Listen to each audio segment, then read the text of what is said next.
Caleb called me a broke, sick woman while I was lying in our bedroom with a fever burning through my bones and sweat drying cold under my collar.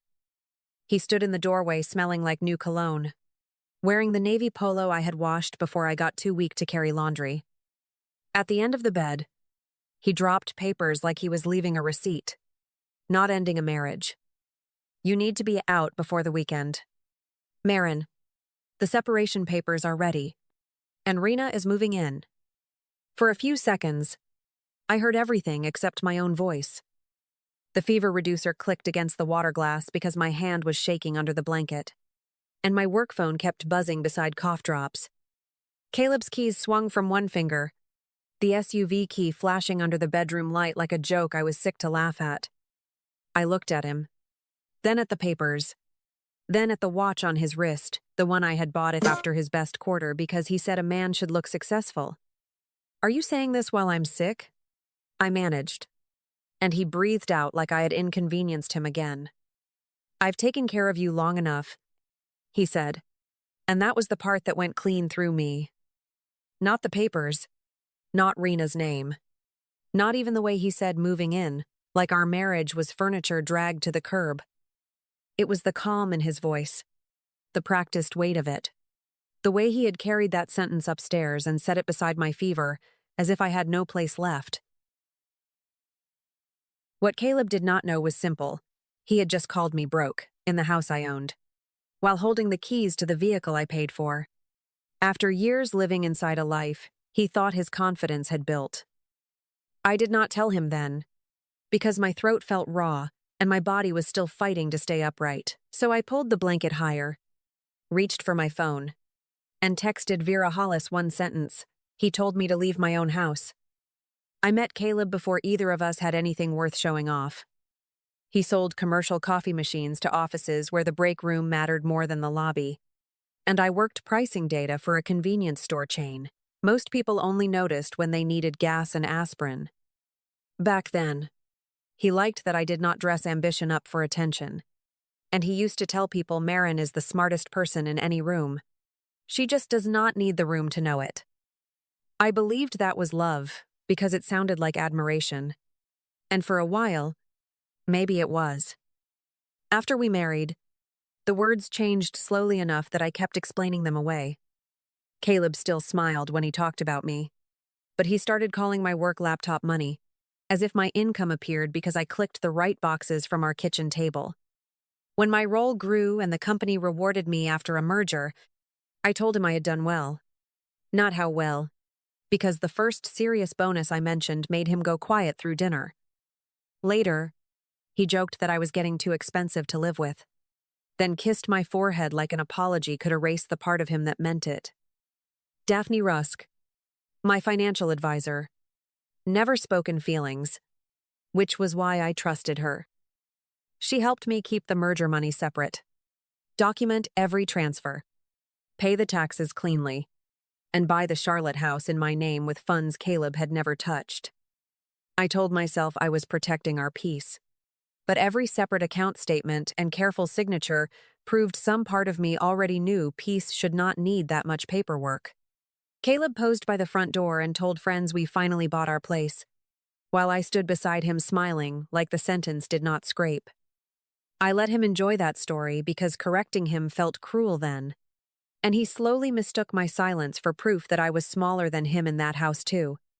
The first change was not dramatic enough to accuse him of anything.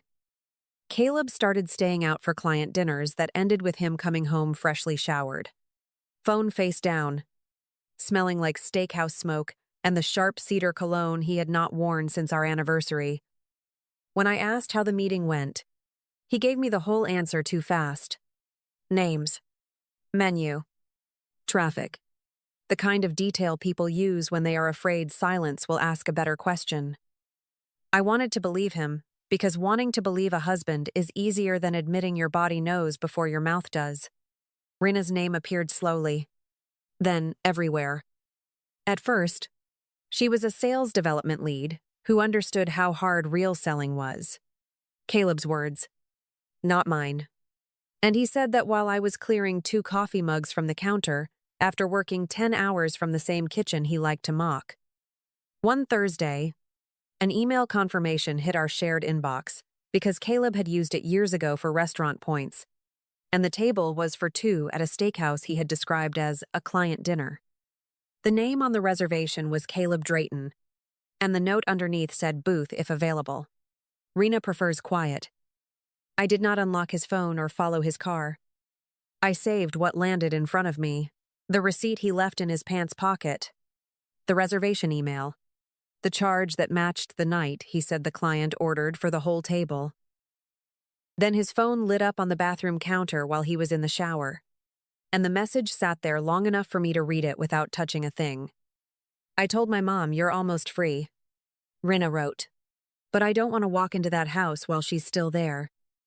By then, I understood the story he had sold her because I had heard pieces of it coming out of his mouth for months. Marin barely leaves the house. Marin gets sick all the time. Marin does computer work, but I carry the real pressure. He had not just stepped outside our marriage. He had made me smaller first, so Rena could step over me without feeling the height. That weekend, my fever came hard and fast, and Caleb chose the moment I could barely stand to bring his plan upstairs. For the first few hours after Caleb left the bedroom, I did not become brave. I became practical, because practical was the only thing my fever could hold. Vera Hollis called back while I was under 2 blankets, and her voice came through clean and steady. The kind that does not ask you to perform strength before it helps you. Do not sign anything while you are sick. Marin, do not leave the property. And do not have another private conversation with him about this house. Daphne sent the records before noon. The deed, the transfer history, the tax statements, the purchase file. Every clean piece of paper Caleb had never cared to understand arrived while his separation packet sat open on the bed. I read the subject lines more than the documents because my eyes kept watering. But the dates and my name were enough to settle my breathing. He had brought me papers meant to scare me out of a house that already had my signature at its foundation. Blythe Morgan arrived with soup, ginger ale, and the kind of face that told me she had decided not to be polite about Caleb.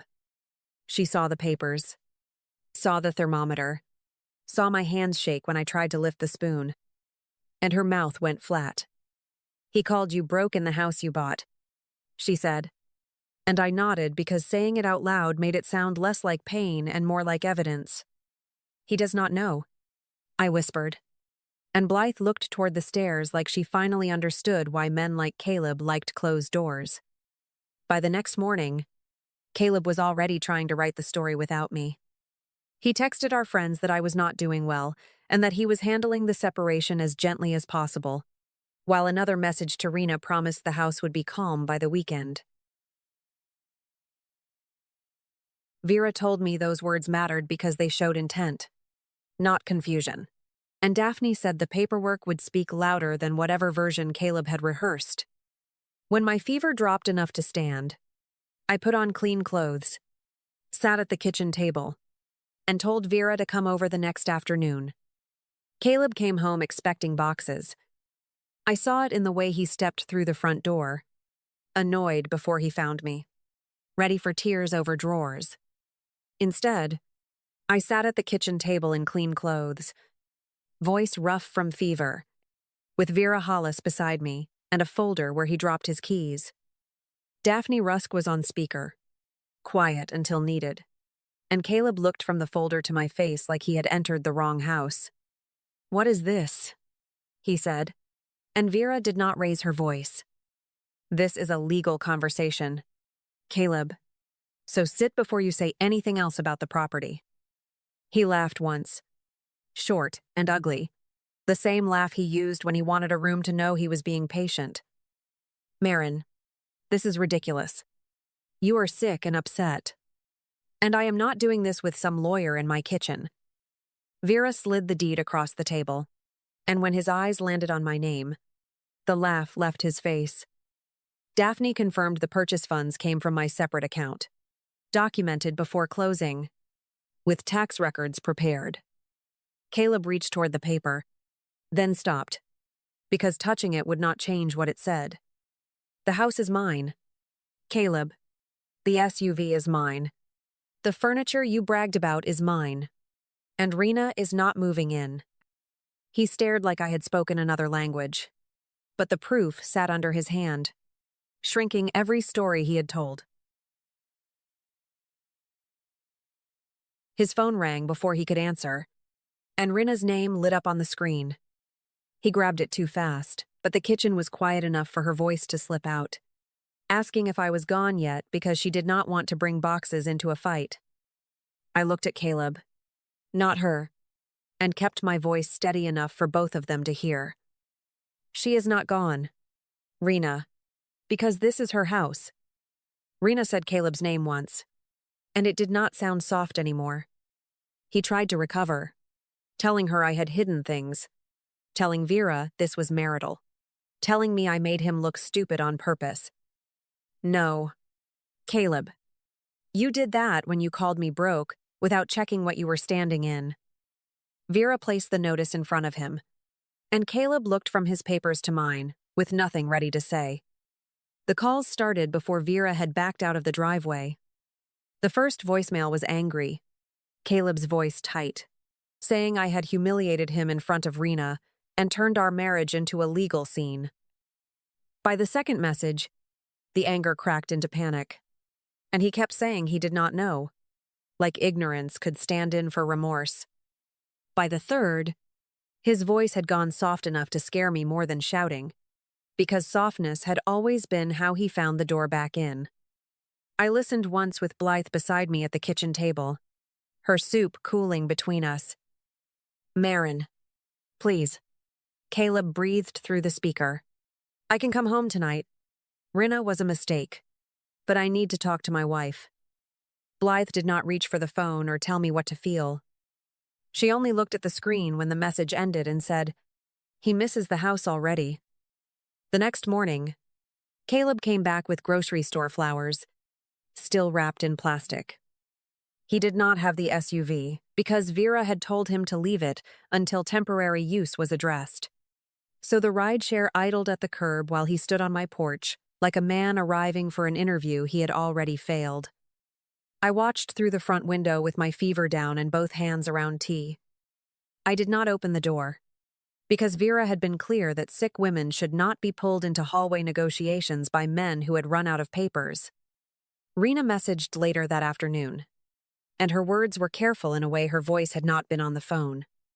I did not know the house was yours, she wrote, and I felt the story Caleb had sold her collapsing around that sentence.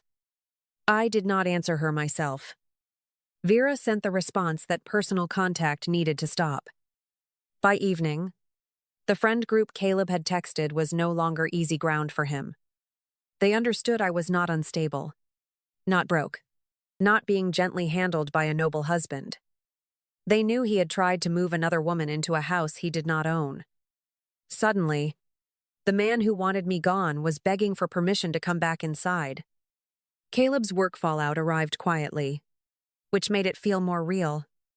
A customer complained that a dinner listed as business had turned into personal tension, and the receipt matched the night Rena sat across from him while I was homesick. His manager asked for an explanation, then moved 2 stronger accounts to another salesperson while the expense review stayed open. Caleb called it temporary in an email to Vera, but temporary was the word he used when he was trying not to say consequences. Rena's office moved faster. Her manager pulled her from the account that overlapped Caleb's territory, not because anyone cared about my marriage, but because she had let a personal relationship touch a client path. She sent one message through Vera, short and stiff, saying Caleb had told her the house was his and I was already leaving. I believed that he had lied to her, but belief did not make her innocent, because she had been ready to bring boxes before the separation papers were even cold. The separation became paperwork, not theater. Vera handled Caleb's lawyer. Daphne prepared the records, and I answered questions only when they came through the right channel. Caleb tried once to argue that I had hidden marital money, but the dates, transfers, and separate statements did not bend toward his embarrassment. He kept his clothes, his golf clubs, and a few things from the garage. But the house stayed mine. The SUV stayed parked, and the version of himself he had sold to everyone kept losing pieces. Blythe helped me change the bedroom without making it a ceremony. We washed the sheets, moved the dresser, and packed the navy polo Caleb had worn that day into a donation bag beside old towels. When I lifted it, I remembered him standing in the doorway with those papers, and for the first time, the memory did not make me smaller. Caleb sent one long email saying he was sorry he had not understood how successful I was, and that told me everything. He still thought the money was the thing he had missed, when the woman was the thing he had thrown away. A year later, Vera emailed before I finished my coffee. It was not dramatic, not loud, not anything Caleb would have recognized as an ending. Just a clean message saying the divorce was final and the file was closed. I stood in the kitchen I had painted warm white, with morning light on the counters and no phone turned face down beside me. Caleb had moved into a smaller apartment, lost Rena, lost the better sales accounts, and lost the story where he was the man who had built everything. Rena sent one last message through social media, short enough to read without opening it twice. Caleb lied to both of us, she wrote, and I believed that was true.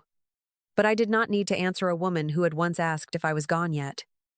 Blythe still came over on Saturdays. Daphne still called every quarter. And Vera sent congratulations with one line that made me sit down for a minute. You kept what was yours, including yourself. That was the first time the house felt less like proof and more like peace. There are days when life does not ask you to win loudly. It only asks you to stop leaving yourself to make someone else comfortable. Caleb called me broke and sick in a house he never owned, then begged to come back when the door finally closed. I found my health again, my mornings again, and a quiet life where no one mistook my silence for weakness. Sometimes peace does not arrive like a miracle. Sometimes it was already waiting, right where you stopped making yourself small.